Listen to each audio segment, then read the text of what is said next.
This is NASA TV.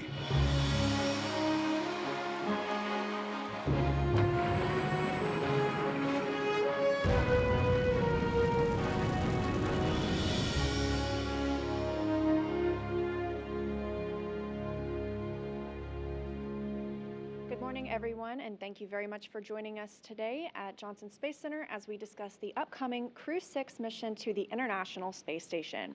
We're targeting no earlier than February 26th at 2:07 a.m. Eastern Time for that launch, carrying NASA astronauts Steve Bowen and Woody Hoburg, as well as United Arab Emirates astronaut Sultan AlNeyadi and Roscosmos cosmonaut Andrey Fedyaev.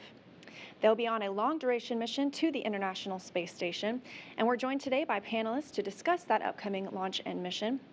To my left, we have Kathy Leaders, the Associate Administrator of the Space Operations Mission Directorate, Steve Stitch, Manager of the Commercial Crew Program, Joel Montalbano, Manager of the International Space Station Program, and joining us virtually, we have Sarah Walker, the Director of Dragon Mission Management at SpaceX, Sergei Krikalev, the Executive Director of Human Spaceflight Program for Roscosmos, and Salim Al-Mari, the Director General of the Mohammed bin Rashid Space Center for the United Arab Emirates.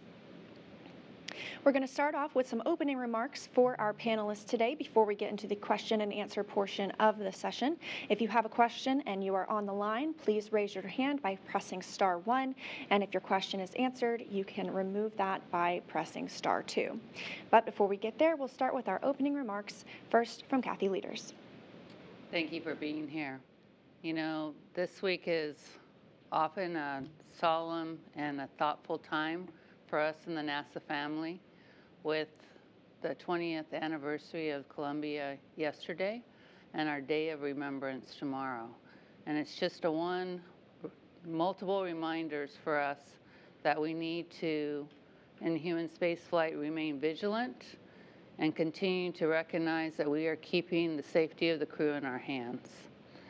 And so we're really headed into a very critical time right now in our joint operations in LEO. In fact, we're heading into, I would say, one of the busiest increments in the history of station.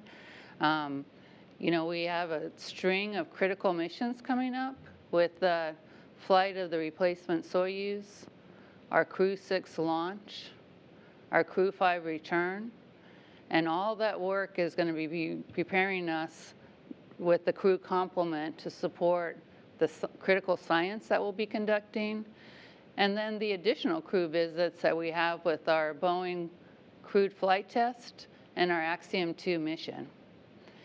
You know, I look at the patch, and this panel exemplifies to me the ISS collaboration, right? Here we are with our ISS program and our commercial crew program team, our partnership here with SpaceX, our professional relationship and continued relationship, teamwork with our Roscosmos partners. And then here we're getting a new face. Salim's joining the team on the increment. But I want to wrap up by saying this team here knows that they need to focus on us doing this right and us carefully working through each of these missions to ensure the safe operation of the International Space Station and our ongoing operations there. Thank you. And Steve.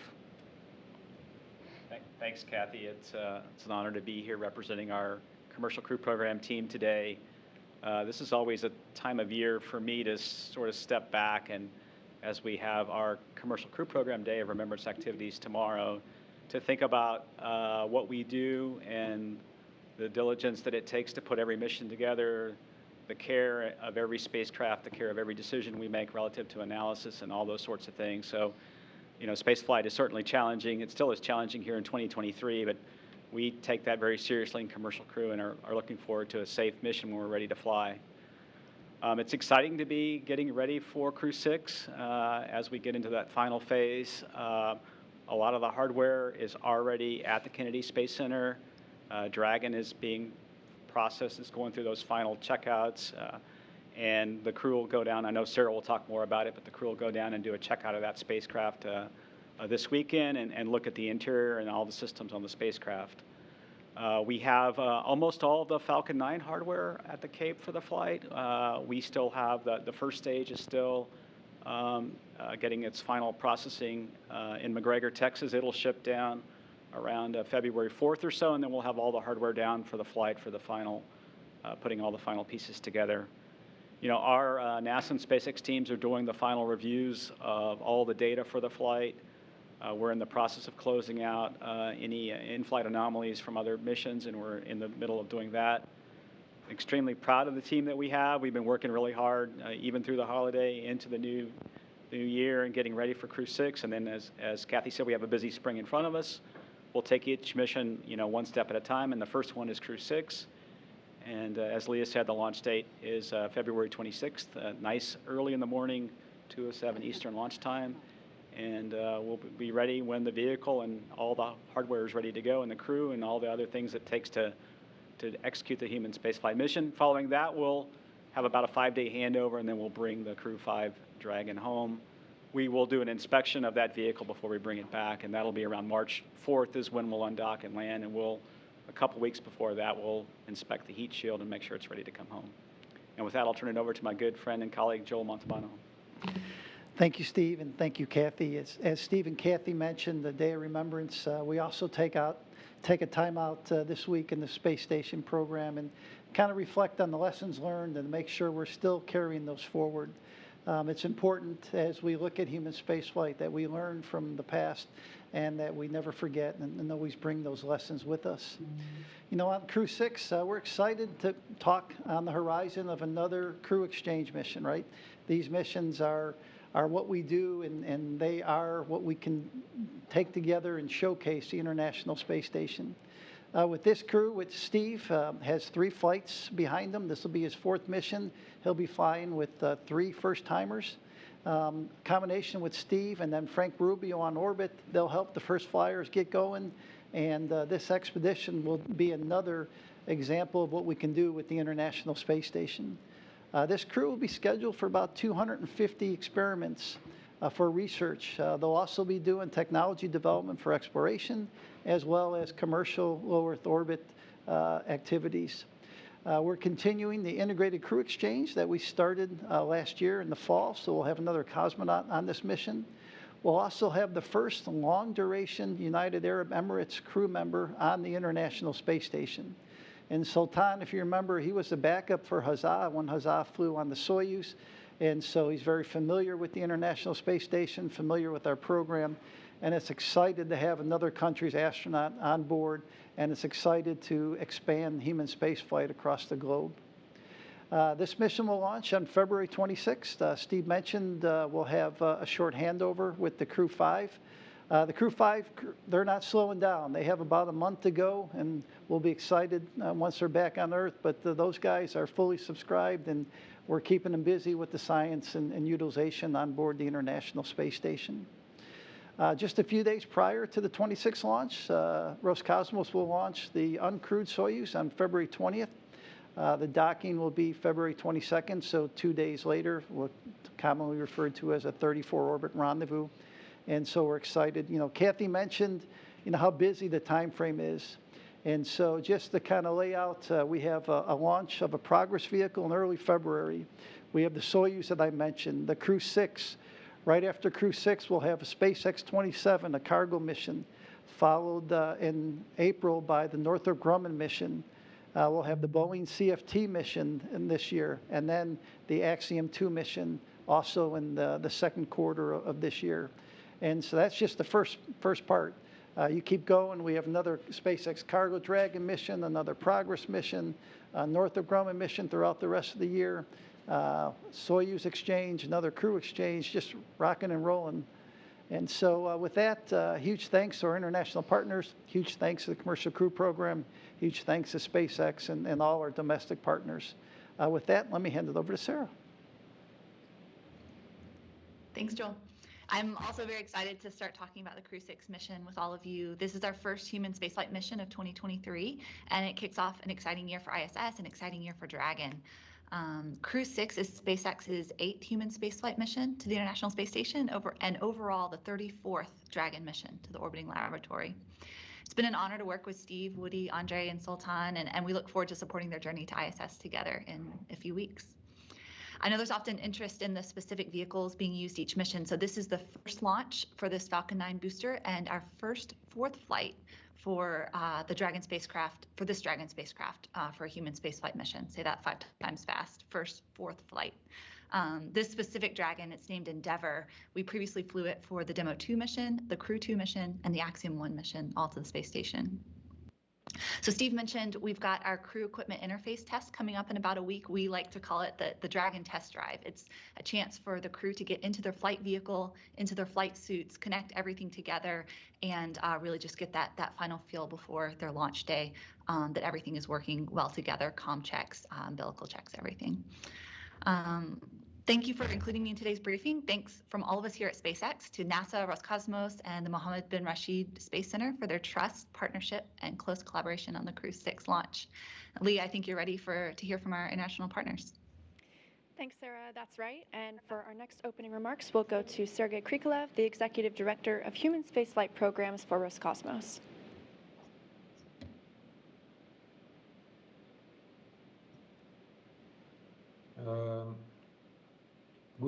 Good day or good evening in our time. This time is the second time when a Russian cosmonaut is going to fly on SpaceX, and Andrey Fedyaev is going to fly on Crew-6 and join our long-duration mission on Russian segment of International Space Station. And he's going to replace Anna Kikina, who is working now on board and going to return back with Crew-5. So we see that this type of activity, exchange mission, integrated crew, is very useful and increase reliability of our missions. And as Joel said, we are going to send unmanned cargo vehicle Progress to International Space Station on February 9th, and going to send Soyuz to replace previous Soyuz on February 20th. So that's basically it. I'm ready to answer questions. Thank you, Sergei. And just before we go to our questions, we are going to turn it over to Salem Al-Mari, the Director General of Mohammed bin Rashid Space Center for the United Arab Emirates. Thank you very much. Hello, everybody, and good afternoon, good evening from Dubai. It's an honor and pleasure to be here. Today, I thought I'd give a quick introduction to the Mohammed bin Rashid Space Center. Maybe a lot of our listeners today are not fully aware of the center itself. We were established as a government entity based in Dubai in 2006, so close to 20 years. And we have 4 main areas that we are working in currently. The first was and is Earth observation satellites, where we build satellites from 100 kilos all the way up to 1 ton here in Dubai and the UAE. The second program that we have is our Mars exploration program, where we launched jointly with the UAE Space Agency the first mission to Mars from this region. It was launched in 2020 and orbited Mars in 2021 and is operated today from the center here in Dubai. Our third program is a focus on moon exploration, and we recently launched our first rover to the surface of the moon. This hopefully should land with the Japanese lander sometime in April of this year. So that's an exciting program that we're working on, and we are planning our second and third rovers as we speak now. And the fourth program, which I will delve a little bit more and get more details on, which is our UAE astronaut program. This is, of course, the human spaceflight program. This was kicked off in 2017, and through that program, we launched a selection process, and we selected our first 2 astronauts, Hazza al-Mansouri and Sultan AlNeyadi, who is a member of the Crew-6 today. We had 4,000 people apply to that program. We selected those 2 gentlemen, and we had our first mission to the ISS through an agreement with Roscosmos, where we had a short duration mission in 2019 to the ISS. It was a very successful mission. We had hundreds of thousands of students and a lot of outreach that was done through that mission, as well as science. And this was really a push from the UAE to say that we want to be a long-term player in human spaceflight. as well as one of the players that can contribute to human spaceflight. Today, of course, we're talking about our second flight. Before I talk about that, I will say that after that flight, we then signed an agreement with NASA to train our 2 astronauts and 2 additional astronauts. After that agreement was signed, we then selected 2 more astronauts, where we selected the UAE's first female astronaut, Noura, and another additional astronaut called Mohammed. All of those 4 astronauts have been training in NASA.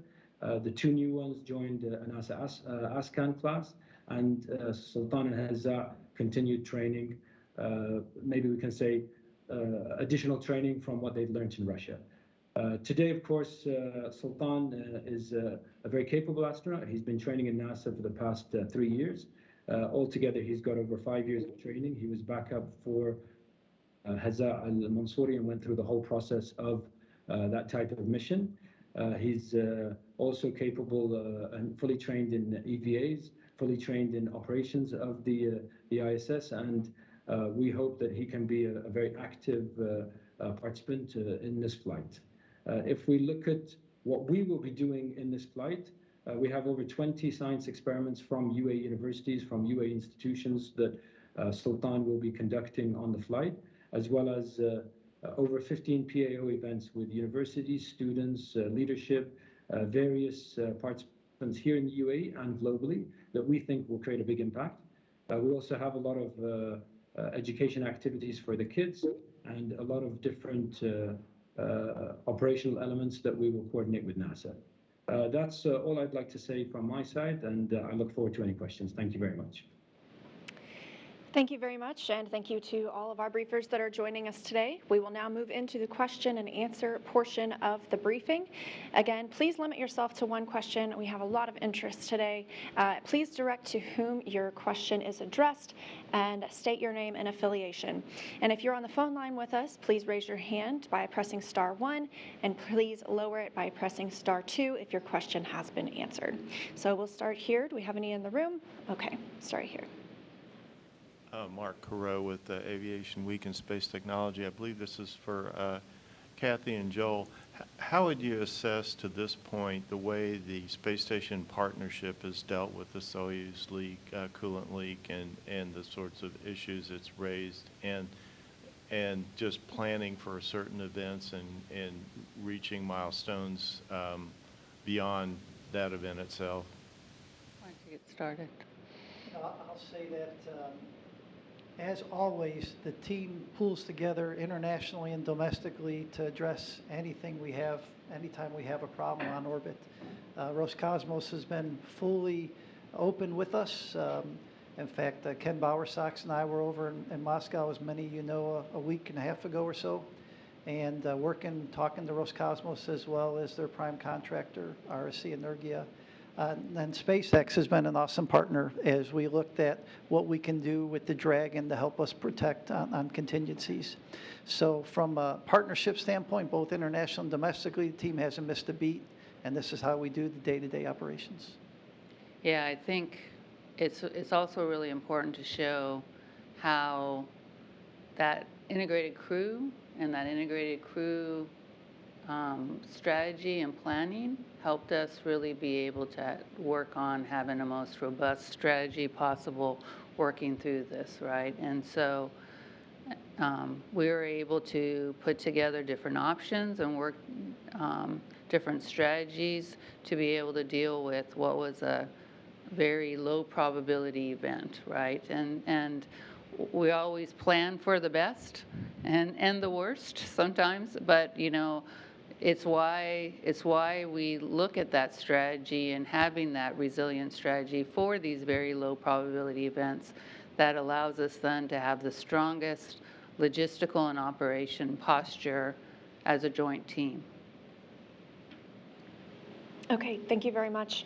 We'll now take it on the phone. We have Robert Perlman with Collect Space. Question for Joel, I think. Just to keep just to understand, with the extension of the MS-22 crews stay on the ISS and the arrival of Crew-6, is this an extension of Expedition 68, or when does Expedition 69 begin? Robert, that's an excellent question, and we've been talking about that this week. As you know, should you just change over expeditions with the new Soyuz, which is typically what we do, or should we extend? And we're probably a week or so away from making the trigger and deciding which path we're going to go. Okay, our next question is from Marcia Dunn with AP. Maybe along the same lines. Joel, how long is this particular mission, Crew-6? How long are they expected to be up there? The shortest or the longest? And for SpaceX, I'm wondering if the Soyuz leak and impact strike, was that sort of a wake-up call for you? Could something like that happen to the Dragon while it's parked at the space station? And are there any plans to try to make your capsule more robust so something like this couldn't happen? Thank you. I'll take the first part. It's about a 6-month mission, and so 180 days, 182 days or so is what we're planning for Crew-6. I can start out with what we've done, and then maybe Sarah can jump in relative to MMOD and the Dragon. First of all, we have designed that vehicle to have a certain amount of shielding for the environment already around critical systems like the propellant tanks and other areas. And so we went in with the design knowing that this was one of our highest risk areas, and so we put some shielding and different things in place.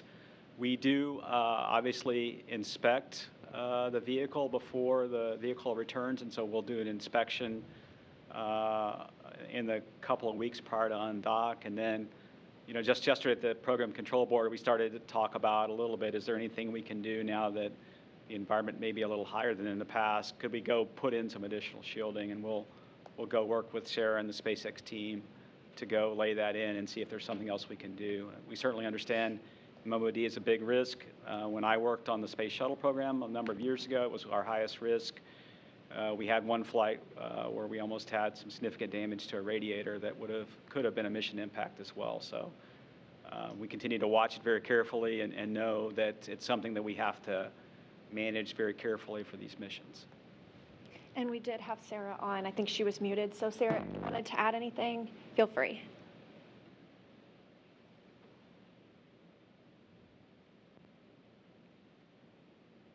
Apologies. Can you hear me now? Loud and clear. Okay, great. I was going to say all the same things Steve just said. So we do continually assess Dragon's on-orbit health. We perform these weekly checkouts. We do more extensive monthly wake-ups of the systems that aren't nominally exercised while they're docked. And we've already performed both of those since the Soyuz incident about a month ago. So the Dragon systems are healthy and operating nominally and within flight rules for Crew-5. And then related to MMOD specifically, we do perform an on-orbit photo video inspection using the ISS's robotic arm to look around the exterior of Dragon about 2 weeks before each vehicle departs. So that was kind of our nominal process to survey of any indication of MMOD impacts. And this flight, we do also plan to ask the crew to do a visual inspection of Dragon's windows just to ensure there were no effects from the coolant leak that might have been evident there. But I echo all of Steve's words. Okay, thank you. Our next question comes from Bill Harwood with CBS News. Thank you very much. I got a question for Joel and Steve. Looking at the contingency plans, when you guys talked about moving the seat liner over to the Crew Dragon so 5 could come home on that if they had to between now and the late February and 2 down on Soyuz. Can you give us some details on how that works? I mean, how did you accommodate that 5th crew member? Where, what kind of, strap-in procedures you have? Would you have comms? I mean, how would that work? And related to that, I know you guys looked at the possibility of, could you at least in theory anyway bring 7 people down? Where does that stand with SpaceX? Is that something that would be possible, or did you guys rule that out? Thanks. Okay, I'll start, Bill, and then Steve can jump in. So Frank will be returning again if we have an emergency and if we have to evacuate space station. He'll be in the cargo area. I'll say an area where we normally bring cargo back on the Crew Dragons. He will not have a suit. We brought over the seat liner. We brought over his comm cap. The comm cap was brought over not for communication, but to help keep his head positioned, and so his head doesn't move around. And so that's kind of where we set up. I don't know if you want to add to that. Yeah, I would say, Joel said it very well. When this first happened, we started looking at, like we always do in spaceflight, okay, what is available, what could work, and so we figured out this cargo area. We might be about the right size to put a seat liner and a crew member down in this area. And then we went off and analyzed all the different things that we needed to have in place. Is the airflow acceptable? Can we maintain carbon dioxide scrubbing and all those sorts of things? Do we have enough oxygen and supplies for him? And we figured that was out. And then, we looked at how would we position the seat liner is perfect to restrain the crew member in this area to keep Frank safe. So we looked at taking some cargo straps from actually the CRS-26 vehicle. Those fit very well on the pallet. We were able to put the straps over Frank and then the seat liner if we needed to, and then secure him to the floor of the Dragon. And then we looked at, hey, is it going to be okay to land in this configuration? Should we do that? And we went and did all the kinds of analysis we do in terms of accelerations for the crew member, and those all came back acceptable. And so we convinced ourselves it was a good posture to be in for this contingency, as Joel said, if we really would have to evacuate ISS. And then, we could actually accommodate 2 more crew members in this cargo pallet area if we needed to, and so we're ready to do that if we needed to. I think in this situation, it was a good compromise to bring 1 crew member over and then have the Soyuz available for the other 2. All right, our next question comes from Stephen Clark with Spaceflight Now. Hi, thank you. Stephen Clark, Spaceflight Now. I think my question may be partially for Joel and for Steve Stitch. You talked about reassessing the schedule for future upcoming crew and cargo flights. We know Crew-6 is no earlier than the 26th of February now. After the changes to the schedule needed to replace the launch the replacement Soyuz. Can you kind of walk through the first half of the year, the schedule for the crew and cargo missions going up to ISS? If you have target dates you can share as well. And one of those I know is a CFT Starliner. How's that coming along? That's probably for Steve Stitch. Okay, I'll start. Both myself and Sergey mentioned the progress on February 9th, the Soyuz on the 20th. We talked today about the Crew-6 on the 26th. About 12 days or so later, we'll have SpaceX 27, so that'll have to move if we have any slips in the 26 or in the Crew-6 or the Crew-5 undock. And then in early April, we're planning the Northrop Grumman mission. We're looking at mid-April or so for the CFT mission, and then, like I said, the second quarter of the year for the Axiom mission. And I'll talk a little bit about CFT. So it's a pretty exciting time frame relative to CFT. The crew module and the service module for that mission have been mated, and that occurred over the last week. We have completed what we call a mission rehearsal of the flight software in a high-fidelity lab called the ASIL, which has all the avionics, all the flight software, and that's kind of an end-to-end from launch all the way through the end of the flight, and that's gone well. We've had the crew down for a lot of training. They're starting their final phase of the training. We're in the middle of some final software testing for kind of some off-nominal scenarios in that same facility. So right now we're looking pretty good. And then the one thing we have to do that's a little different is from OFT2 is close out a lot of certification work for that flight, and we are working hand in hand with Boeing to do that work over the here in January and all the way up through the April timeframe. And so we'll take our time. We'll work through that certification. We'll work through the vehicle processing, the final testing of the flight software, and then we'll go fly in April if we're ready. I know Sonny and Butch are very excited, and they're having a lot of fun going through their final phase of training. So. Our next question is from Jackie Waddles with CNN.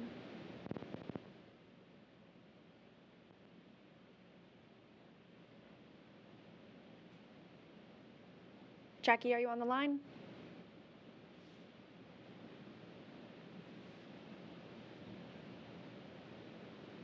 Okay, we can come back. We'll move on to Jeff Faust with Space News. Hi, good afternoon. Question probably for either Joel or Kathy. What's the long-term outlook for integrated crews going into this fall and beyond? Are you still planning swaps on the Soyuz and Crew-7 missions this fall?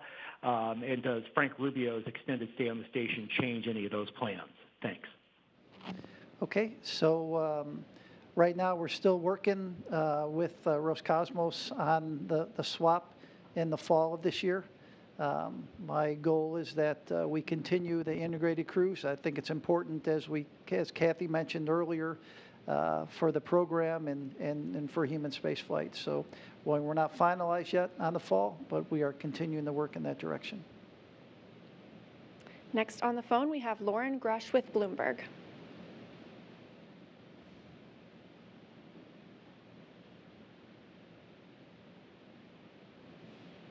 Hi, Lauren, can you hear us?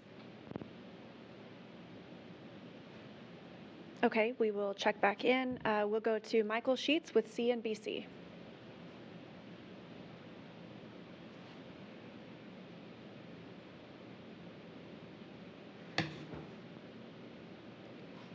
All right, it looks like next up we have Tim Fernholz with Quartz. Hello, everybody. Tim Fernholz with Quartz. Thank you for taking my question. This is for Sarah or maybe Steve or Kathy. But I'm curious for Dragon training for international astronauts, how that proceeds given export control rules and ITAR. Are there waivers that are used? We heard from the Inspector General last week there were some issues with cooperation with Japanese astronauts on Artemis. So I was curious how you solve these problems for commercial crew. Thank you.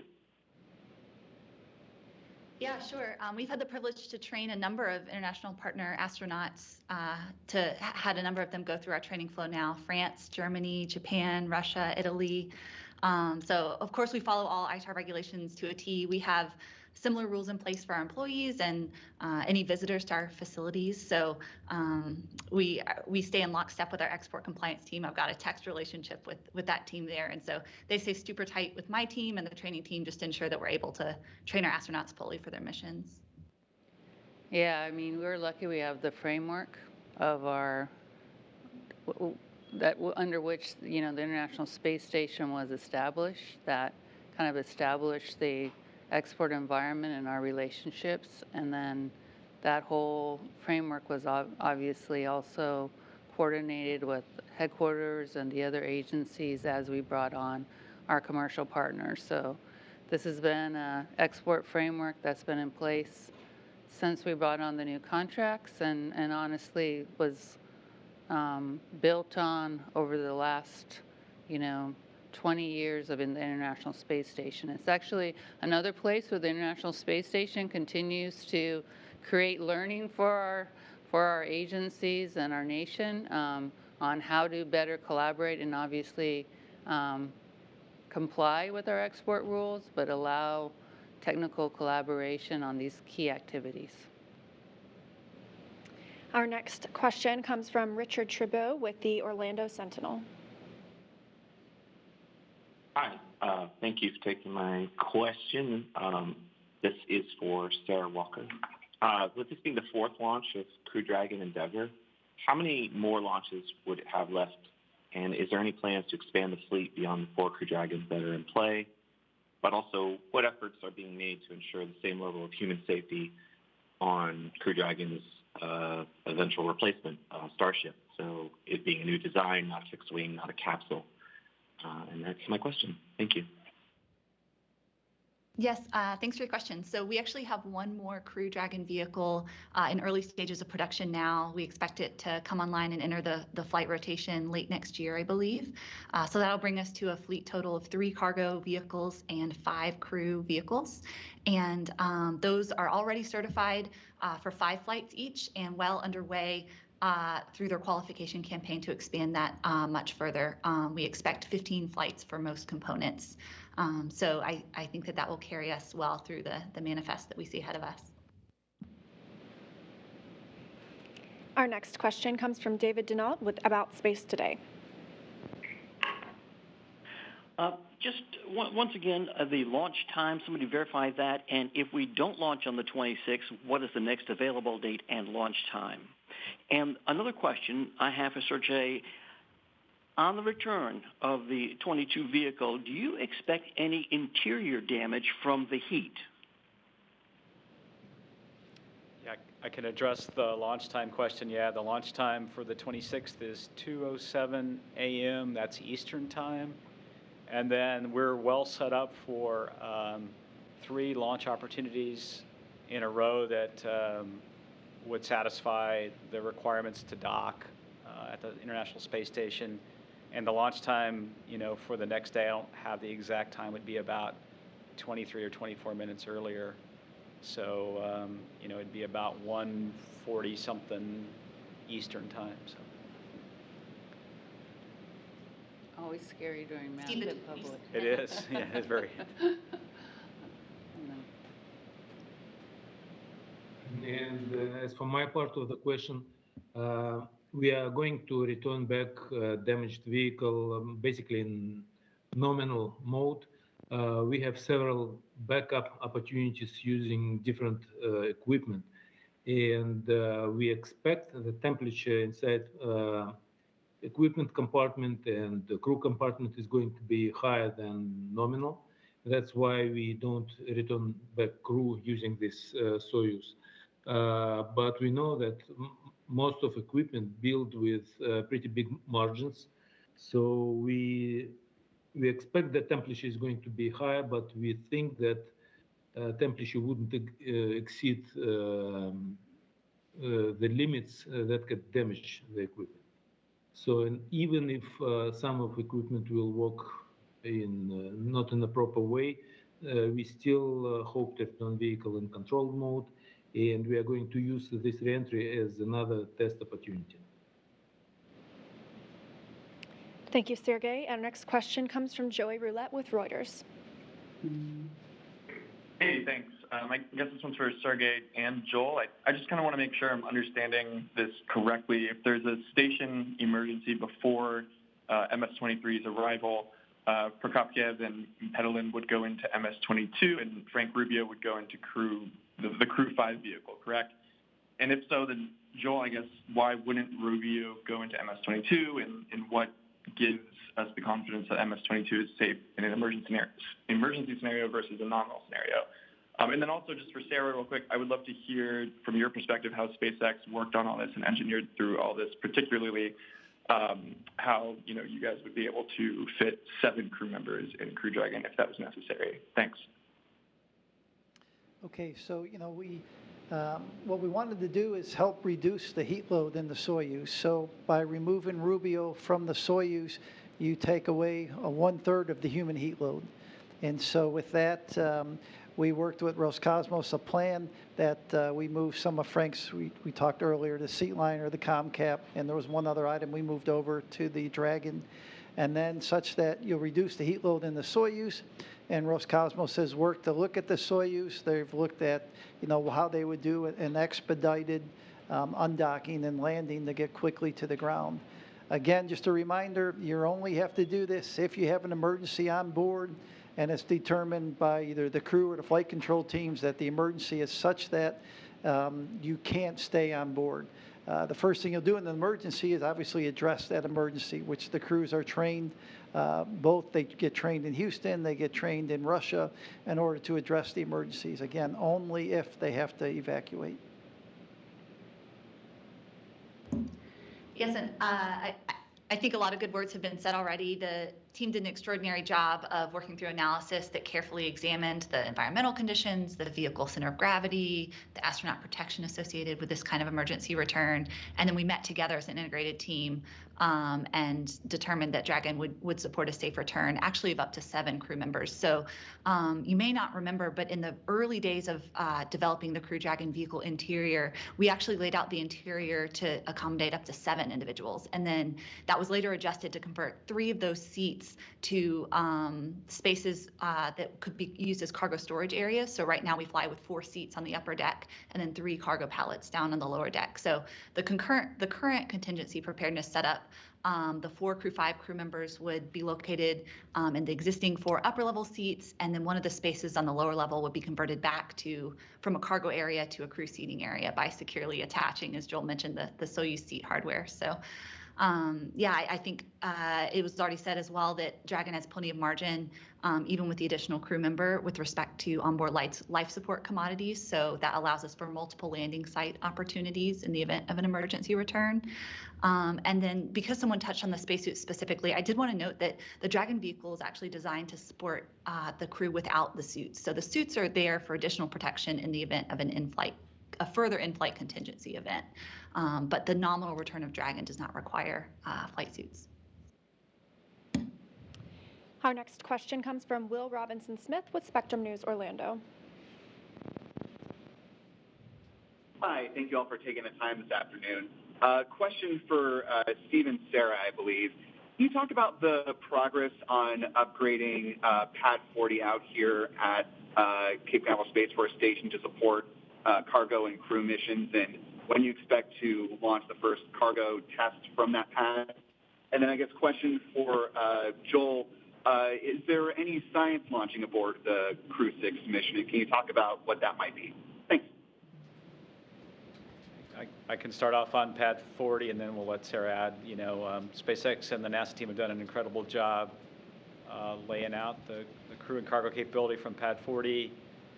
We've already been through a number of preliminary design reviews on that pad, and then also we've been through a number of the next level, the first level of preliminary design, then critical design review on several of the systems at the pad, and then recently SpaceX has started groundbreaking on that pad, and actually the initial work to clear the site and then pour the pilings for the crew tower, and then I'll let Sarah finish and comment on when that capability might be available.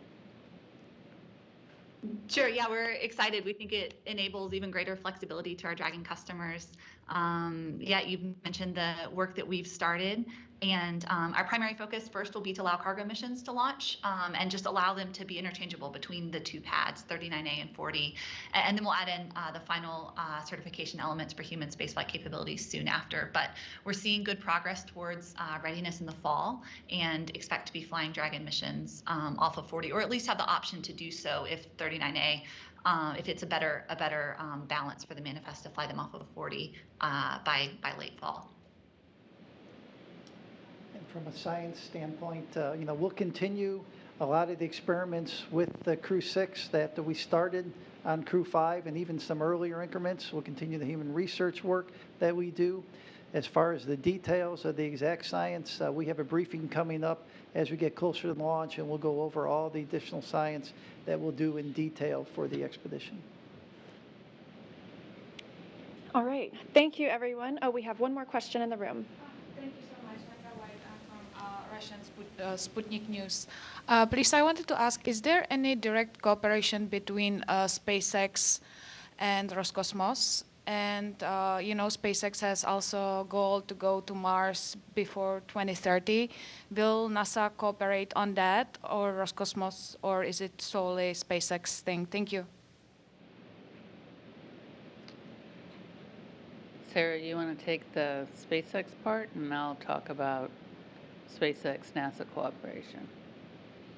Sure. So I think speaking for SpaceX, we are excited to train the crews that are given to us for our vehicles. And so it's been an honor to train now 2 Roscosmos cosmonauts now for Crew-5 and now here for Crew-6. And so we look forward to continued partnership. Yeah, and within NASA, obviously, we're really excited because we've been laying out our Moon to Mars strategy and how we're laying that in and how we're working through that. I was participating in an architecture review this week and laying out the plan. So I say I don't want to give any spoiler alerts to further news that Jim Free will be bringing out over this next few months. So stay tuned, and we'll kind of keep this focused on the Crew-6 piece. But I'm sure that there's going to be lots of opportunities within NASA and our international partners for there to be future collaboration as we're making these really critical steps to go to the moon and prepare ourselves then to go to Mars. Thank you. All right, thank you to everyone who joined today in person and on the phone, and of course a major thank you to our briefers and all the questions that they answered for us. We are not done for today. Our Crew News Conference, where you will meet the Crew-6 astronauts and cosmonaut themselves, is coming up at 1 p.m. Central Time, so we hope you will tune in and join us for that exciting event. We're also looking forward to Crew-6 launch no earlier than February 26th. But that wraps it up for us this morning. Thank you for joining us.